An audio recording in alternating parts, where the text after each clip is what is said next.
All right. Good morning, ladies and gentlemen. How's everybody today? Good? All right. Um,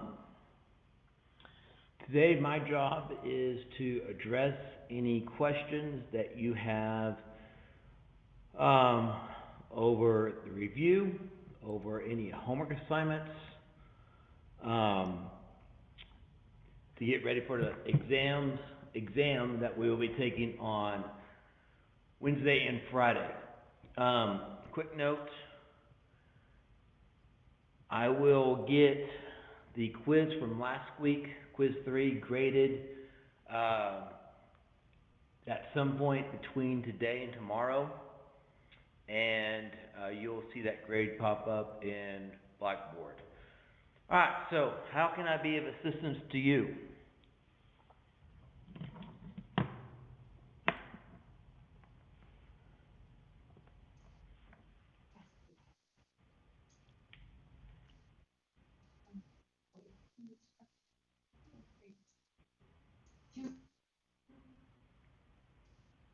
Can we do 34? 34. Um, and this reminds me, um, as I look through the review, problems 41 and 42, don't worry about on the review. Um, we don't need to worry about problems 41 and 42. All right, so you wanted to look at problem, what did you say again, 24?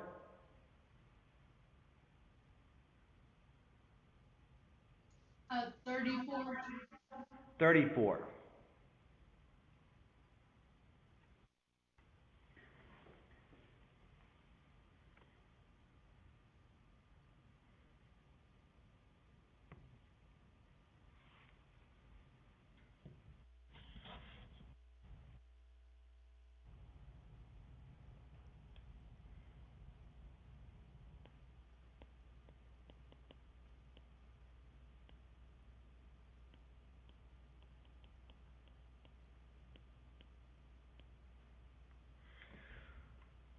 34.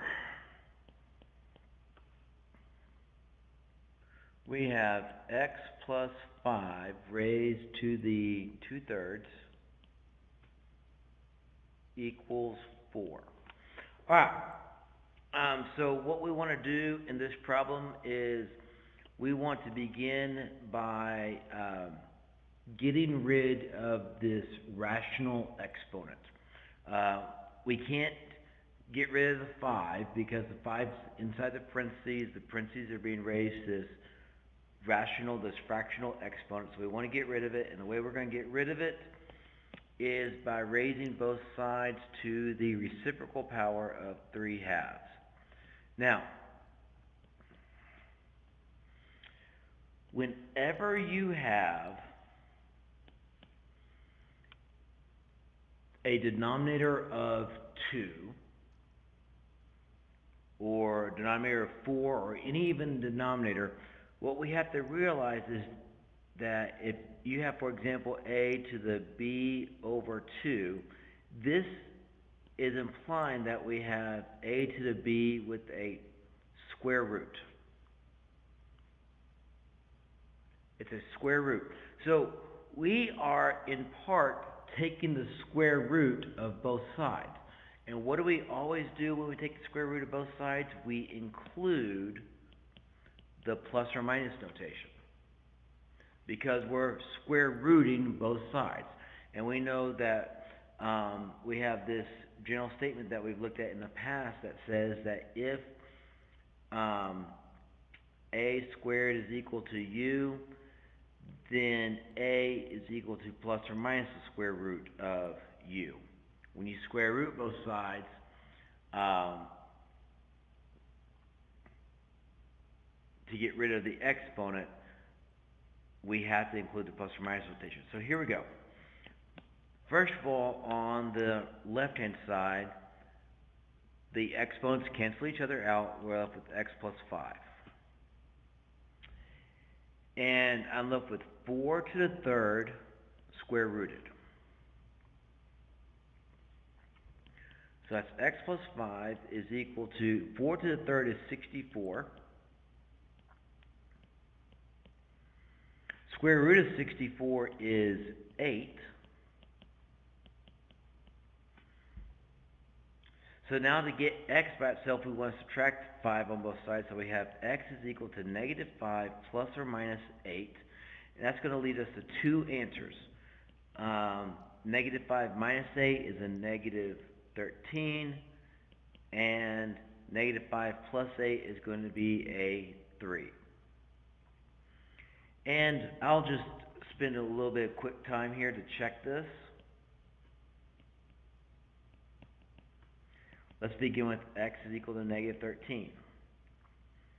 Alright, so negative 13 plus 5, that's going to be a negative 8 to the 2/3.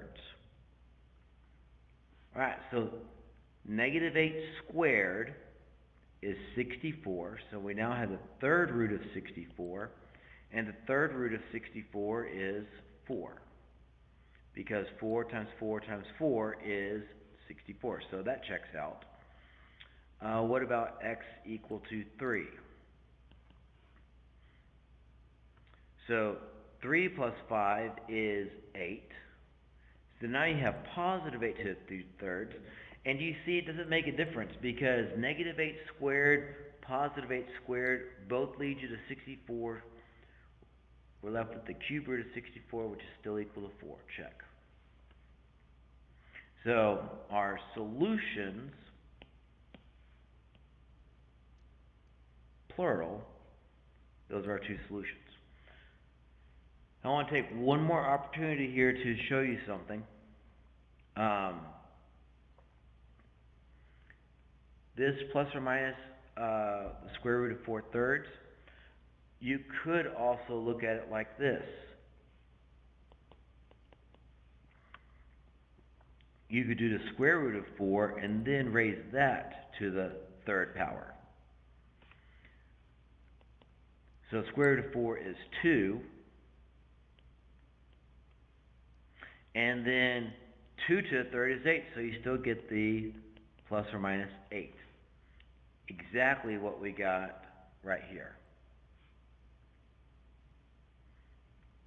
Alright, so does that help with problem number 34? Yes, thank you. You're very welcome.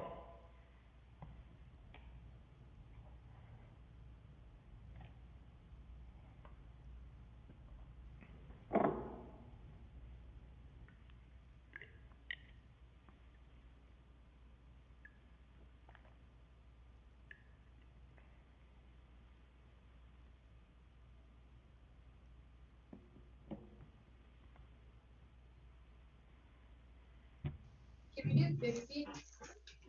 50.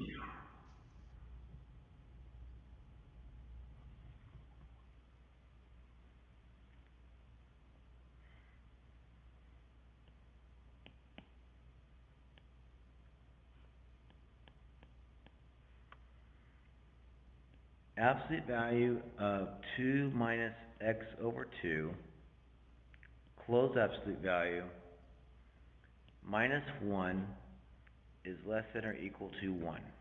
Alright, so we have an absolute value inequality. The thing that we want to do first is we want to isolate the absolute value of whatever we're dealing with. Get the absolute value of this completely by itself. Remember, you cannot distribute into, you cannot take out of, we cannot add into, we cannot subtract out of the absolute value bars. The only way to bring down the absolute value bars are to apply our, our if-then statement. If absolute value is blank, then blank. So let's see what we get after we move that 1 over to the other side. So I'll start off by adding 1 to both sides. And now we get the absolute value of 2 minus x over 2 is less than or equal to 2. Okay, So, this is what you have to remember. You have to remember the two if-then statements. If the absolute value of u is less than or equal to a, then negative a is less than or equal to u is less than or equal to a. If your absolute value is less than something, you're going to sandwich the inside expression between the negative and the positive of whatever a is. The second statement that we have to remember is if the absolute value of u is greater than or equal to a, then, alright, so this first one, you sandwich it in between them. The second one, you're going to part the waters. So you're going to have u is less than or equal to negative a, or u is greater than or equal to positive a. You have to know these two if-then statements. You have to know them.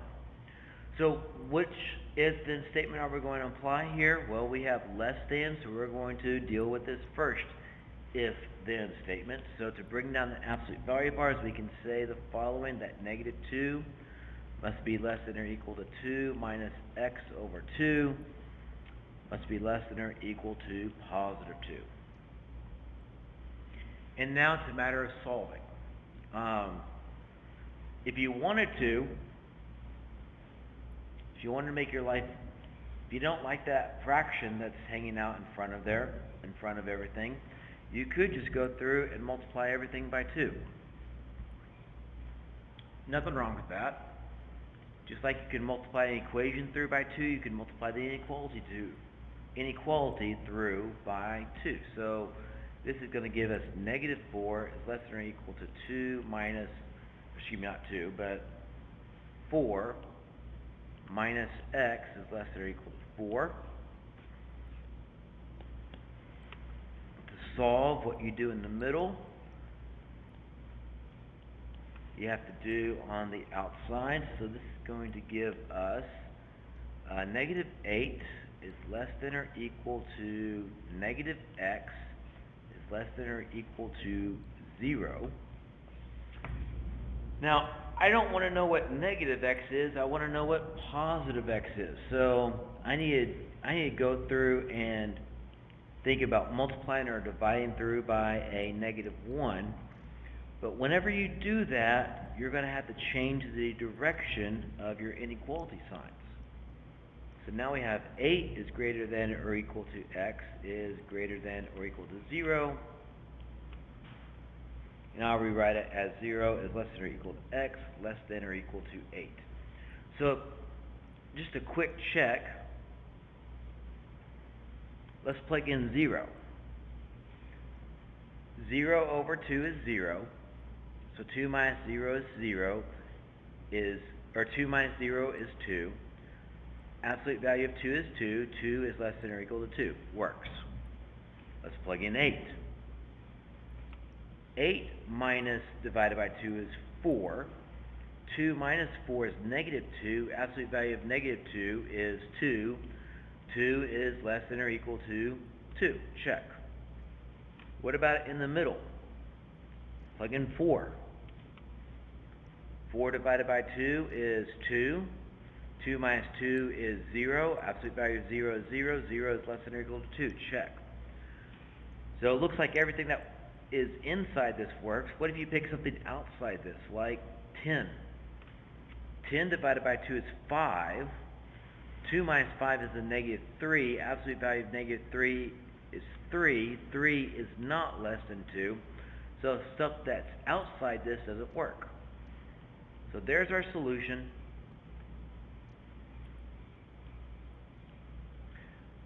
Express it, the answer by graphing.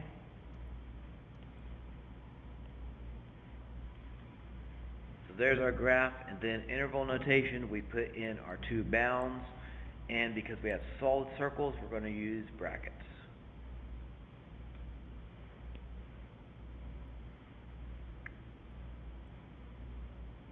Okay, does that make sense?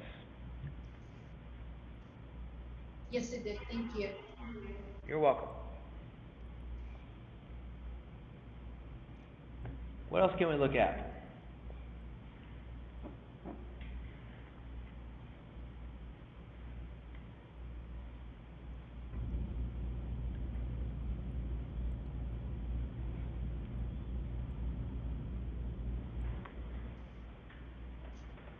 Can we do 5? 5.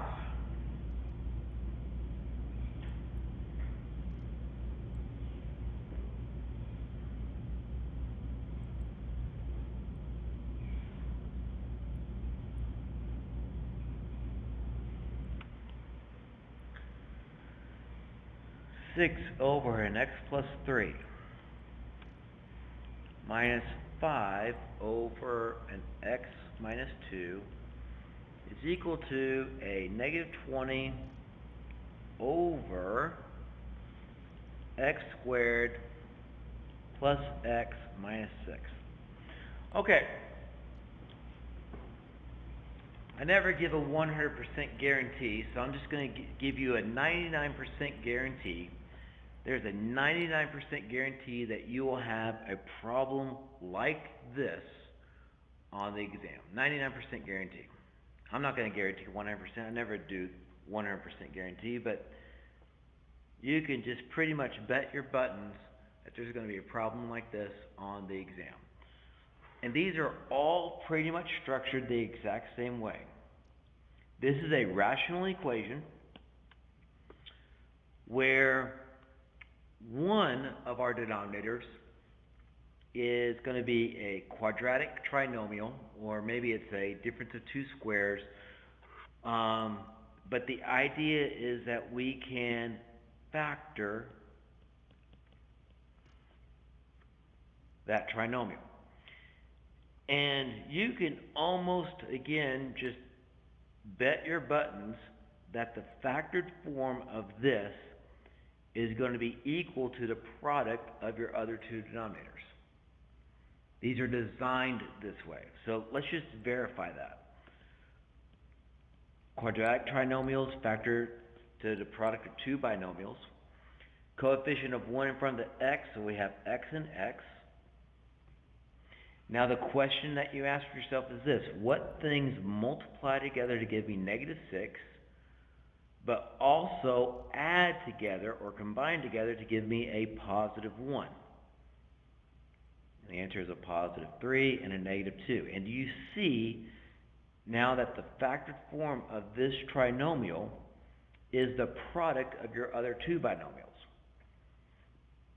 This is the way these problems work. So, what's the point of all this? Well, first of all, this is our LCD. This is what we're going to multiply into every single term to make the fractions go away. We want to make the fractions go away. Also, not only this, but everything else, these two terms tell us what x cannot be. It's important to realize what x cannot be. Remember, we cannot divide by 0. So if x was negative 3, negative 3 plus 3 would be 0. 6 divided by 0 would be undefined. So x cannot equal negative 3, and x cannot equal 2, because 2 minus 2 would be 0. 5 divided by 0 would be undefined. So it's important to make this distinction about what x cannot be. And then we're going to proceed with the solving process. So, stop me if this doesn't make sense. But what I'm going to do is I'm just going to, I'm going to take a step out of this. I'm just going to go right to the, we're going to think about multiplying through by the LCD. And we're going to think about what cancels out. So, if you multiply the first term by the LCD, you have an x plus 3 down below, you have an x plus 3 up top. These cancel out, leaving you with x minus 2 times the 6. Then, what I'm going to do here is I'm going to, instead of thinking this as a minus sign, I'm going to literally bring that negative sign up there with the 5. So LCD times this second term, x plus 2 up top, x plus 2 down below, those cancel out, leaving you with x plus 3 times a negative 5. I'm attaching that subtraction sign, I'm making this a negative 5, equals, so you have x plus 3 up top. Think about this as also x plus 3 times x minus 2, the x plus 3 and x minus 2 cancel out, leaves you with negative 20. Alright, are we okay up to this point right here? Especially to the person that asked this question, are we okay? I need a verbal Yes. confirmation. Yes? Okay, thank you. So, we're going to distribute. We're going to distribute.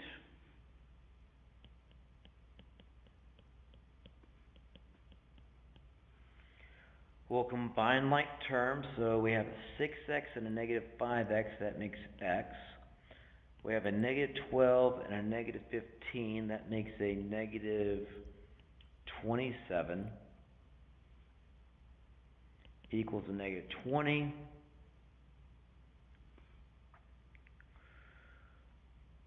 Which then means that x is equal to positive 7.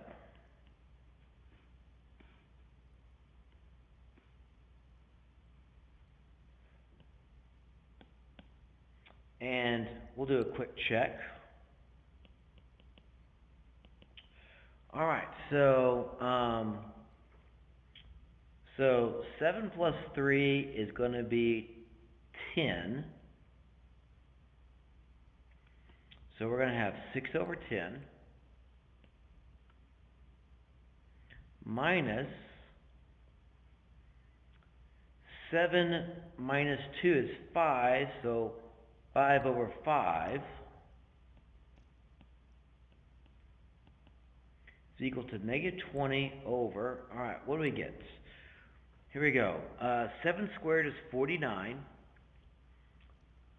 Plus 7 is 56.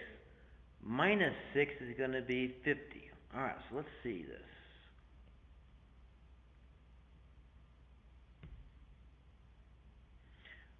Let's see, we get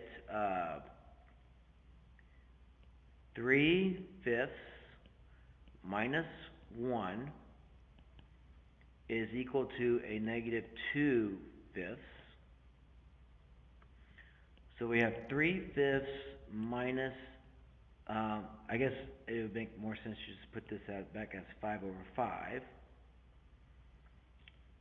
3/5 minus 5/5 is a negative 2/5, which equals out. Yay, it works out. X is indeed equal to 7.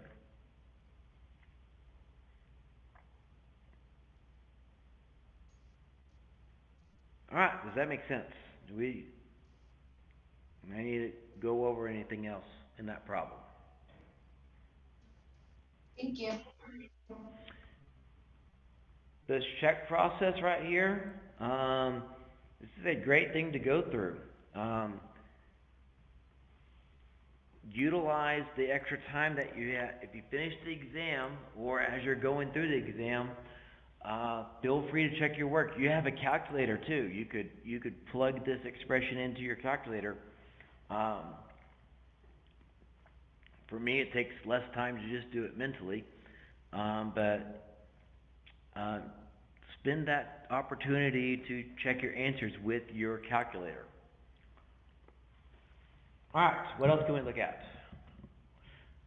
I want to emphasize, and facilitators, I hope you're listening in on this.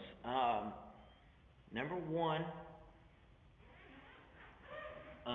when it comes to your calculators, and this is stated in the syllabus, You are not allowed to use your cell phone, no cell phones, and no graphing calculators.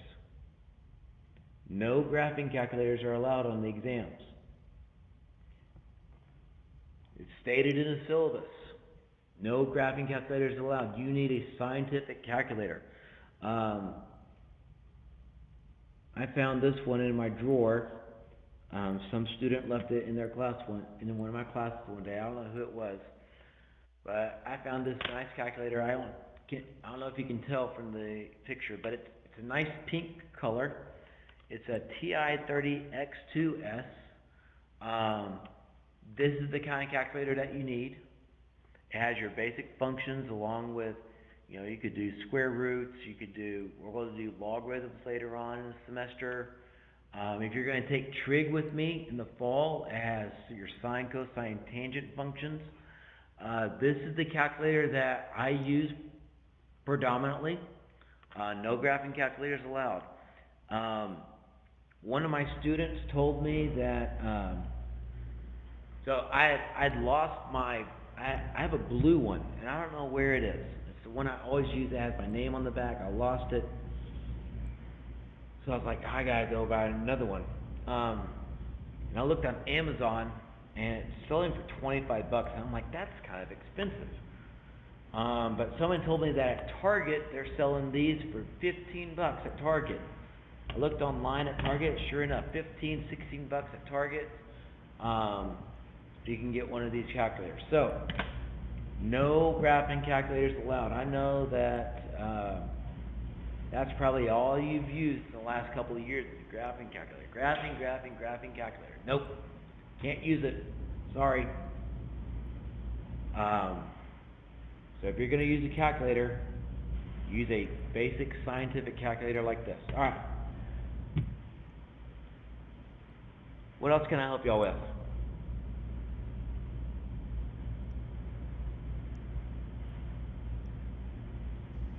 I have a question About what? about the exam. I lost you. Say that again, please. We have a question about the exam. Okay, what's your question? How much time do we have? So, you're, this, this exam is two parts. You have exam on Wednesday and exam on Friday, and part two on Friday. So, you're going to have the 50-minute time period for each exam. So we're going to start at the top of the hour. In this case, we're going to start at 9 o'clock. And y'all have the 50 minutes of class time to do exam one. So again, to the facilitators, I'm going to send out exam one either late tonight or early tomorrow morning with instructions. And those instructions will say, all right, part one, students have 50 minutes beginning at the top of the hour to do exam one.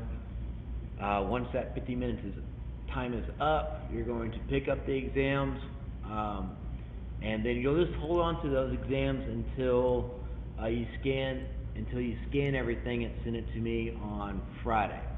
So on Monday and on Friday, you will have 50 minutes for each part of the exam. And I think that's fair. That's a total of 100 minutes. And when I give an exam in my other college lecture class, they meet for an hour and 45 minutes, which is an hour and 5 minutes. So I think it's perfectly fair to just split. That's why I split it amongst 2 days. Basically, I'm giving y'all the same exam as I would another class, but I'm giving y'all the same amount of time to do it. Does that answer your question? Yes, so we're going to have 25 questions on Wednesday and 25 on Friday. Can you say that one more time, please? I lost you. Is there going to be 25 questions each day? So you're gonna get an exam on Wednesday and Friday, 2 parts. Um, um, and the facilitator will turn in the exams to me on Friday. Facilitators, you're going to scan the exams and then send them to me by email. I don't know if that answered the question. I had trouble hearing exactly what you're saying. You're kind of breaking up there. Is there 25 questions each day? Oh, how many questions? Yes. Oh, so this review, do not think that this review is a reflection of how many questions are going to be on the exam. Do not think that this review is a reflection of how many questions are on the exam. I would not give you a 50-question exam.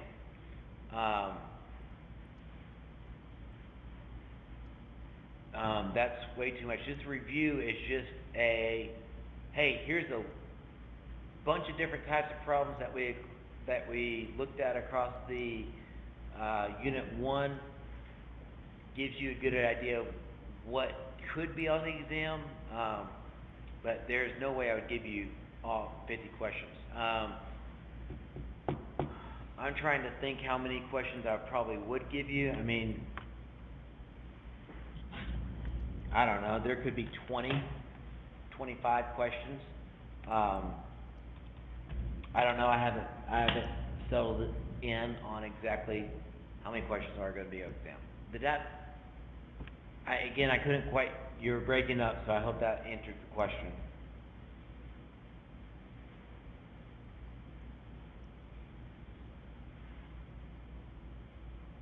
It did, thank you. You're welcome. Yeah,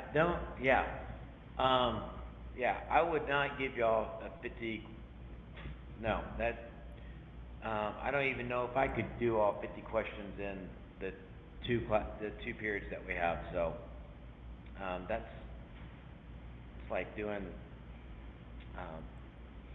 one question every 2 minutes, and some of these problems take a little bit longer, so. Anyways, alright, let's go, any other questions on the review?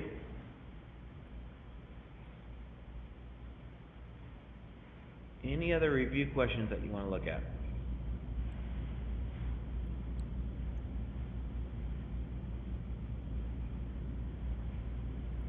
Number 8, please. Number 8. That's so funny. I was just reading that problem. I was just reading it. I must have been reading your mind. All right, number 8.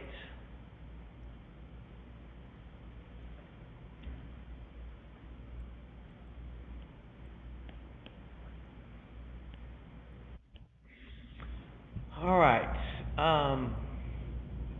We have a pass that costs $30 per month. Okay.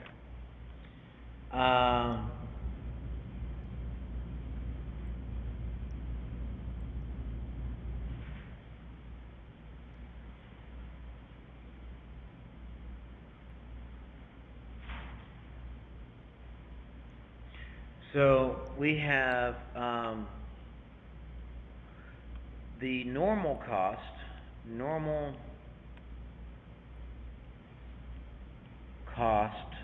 to cross is given to us as $5. What just happened? But if you have the pass, why, I don't know, if you have the pass, the cost is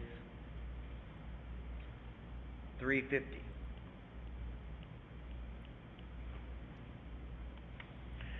So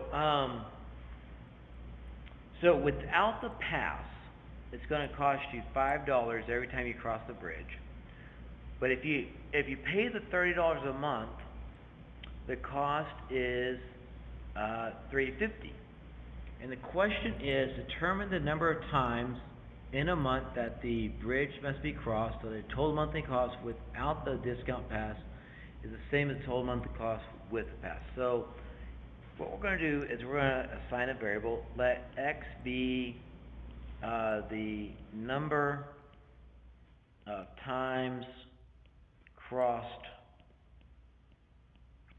in a month. And what we're looking for, why is it doing that? I don't understand. I must have hit a setting. I don't understand what's happening. Oh, that's it. That's why. Alright.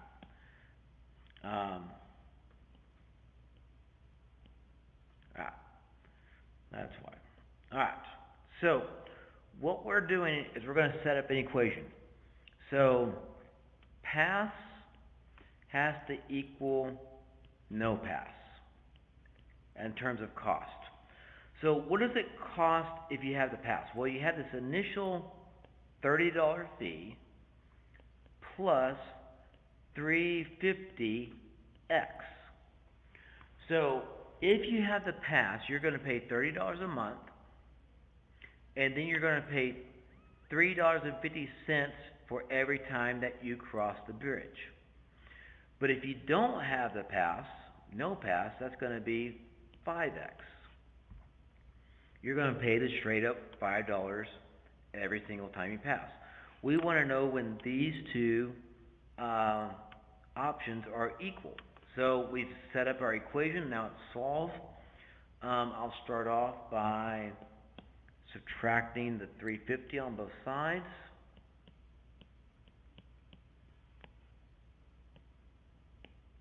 So that's going to give me 30 is equal to 1.5x. And then I'll divide both sides by 1.5.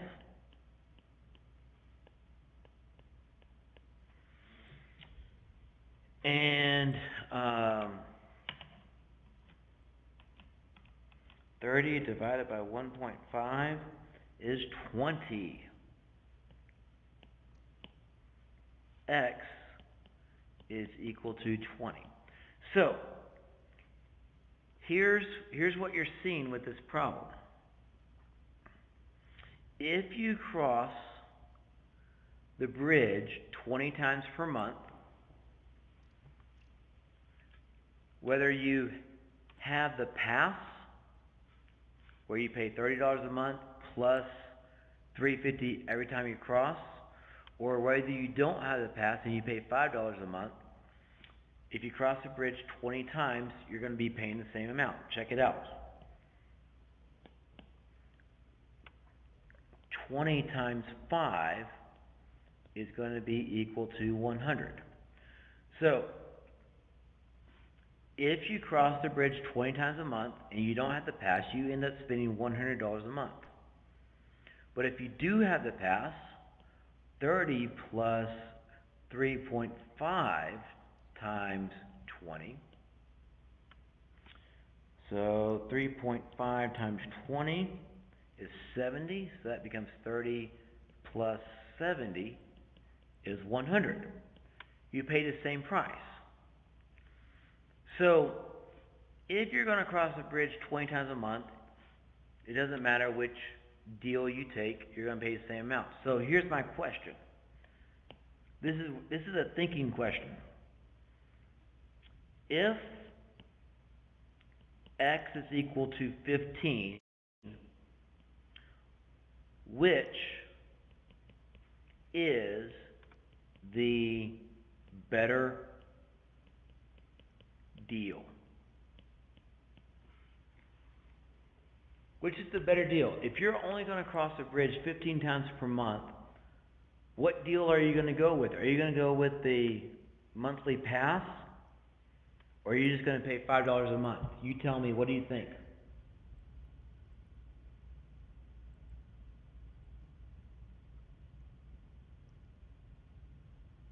How would you find this out? $5 a month. Yeah, the $5 a month is the better deal. Check it out. If you take 5 times 15, that's going to be $75. 5 times 15 is $75. But this is without the pass. But if you paid at $30 a month plus $350 times 15,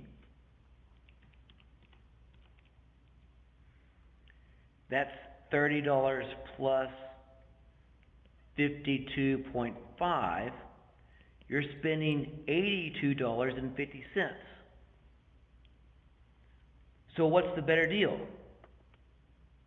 The better deal is just to pay $5 every single time you pass, and you'll only spend $75 a month. Versus if you buy the pass, you're going to end up paying $82.05 per month. So, next question. What if x is equal to 25? What's the better deal?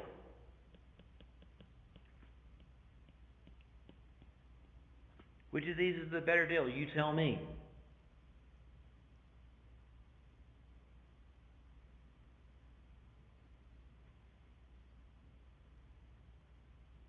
Pass or no pass? What do you think? Someone give me a guess. The pass? Yeah, check it out. Look, do the math. 5 times 25, you're going to pay $125 a month without the pass. $5 every single time you cross the bridge, you're going to pay $125 in the month. But if you get the pass, you pay a $30 flat fee plus $350 every single time you cross the bridge. So I'm using my calculator here because I'm lazy. I don't want to do the math. 30 plus 87.5. That equals 117. So what's the better deal? I'd rather pay $117 a month than $125 a month. You see how this is a better deal? Yes, no, maybe so?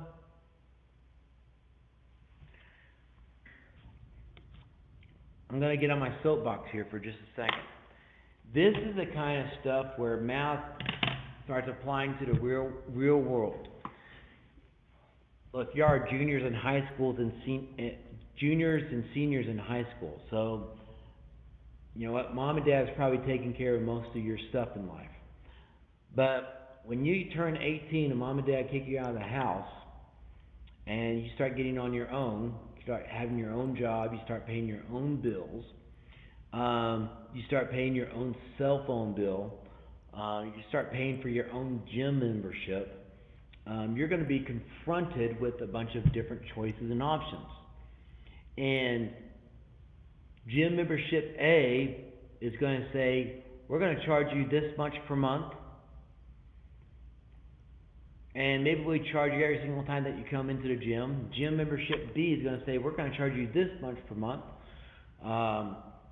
plus all these other fees, and it could be based on how many times that you go to the gym, how many times you participate at the gym, and you're going to have to decide what deal is going to work for you and your lifestyle. So, anyways, there's my soapbox. This is where mathematics starts getting applied to some real-world situations. All right, what else can we look at?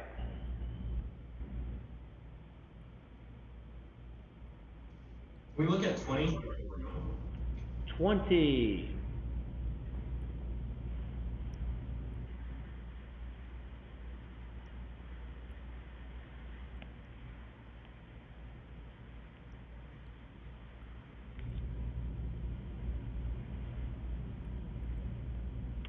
Problem number 20. Calculate the square root of negative 80 minus the square root of negative 144.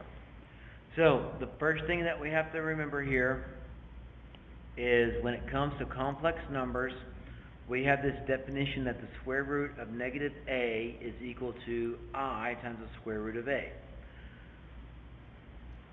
Anytime that you have a negative under the radical, we can bring that negative out of the radical now as an I. Now it's an imaginary number. So when I look at this problem, the very first thing I'm going to do is I'm going to bring this out as I times the square root of 80 minus I times the square root of 144. And now I want to go through and simplify each radical. Well, the square root of 144 is pretty straightforward. Recall that the square root of 144 is equal to 12. So this becomes just a minus 12i. Now, how do we deal with the square root of 80? So I'm just going to do a little bit of work over here. Square root of 80. I want to think about perfect squares. Perfect squares are things like 2 squared, 4 squared, 5 squared. So that's going to be 4, 9, 16, 25, 36, 49, so forth. I want to think about perfect squares that go into 40. And the largest one that I can think of is 16.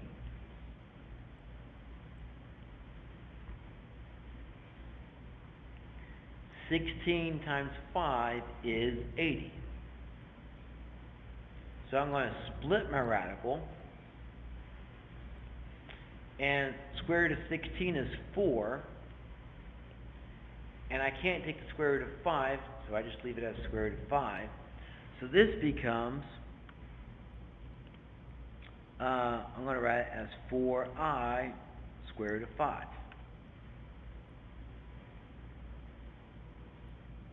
Now, if this was a perfect square, I could do some combining, but since this wasn't a perfect square, this is where I stop. I'm done. This is as far as you can take this problem. We can't simplify this any further. We're done. Just an alternate example. Suppose it was the square root of negative 16 minus the square root of negative 144. This would be 4i minus 12i. And I can combine these two together. 4 minus 12 is a negative 8. That comes out to be Your negative conference 8i. is scheduled to end in 2 minutes. But because these are not like terms, this term has a radical still attached with it, we can't combine these two together. We're done.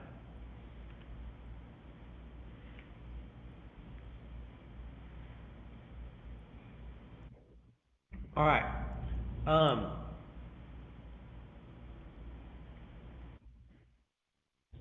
I have a class coming up at 10 o'clock. They're going to be doing the exact same thing, going over the review. I'm going to tell that class, as long as I can remember it, if they ask about problem number 20, I'm just going to tell them, look at the 9 o'clock recording.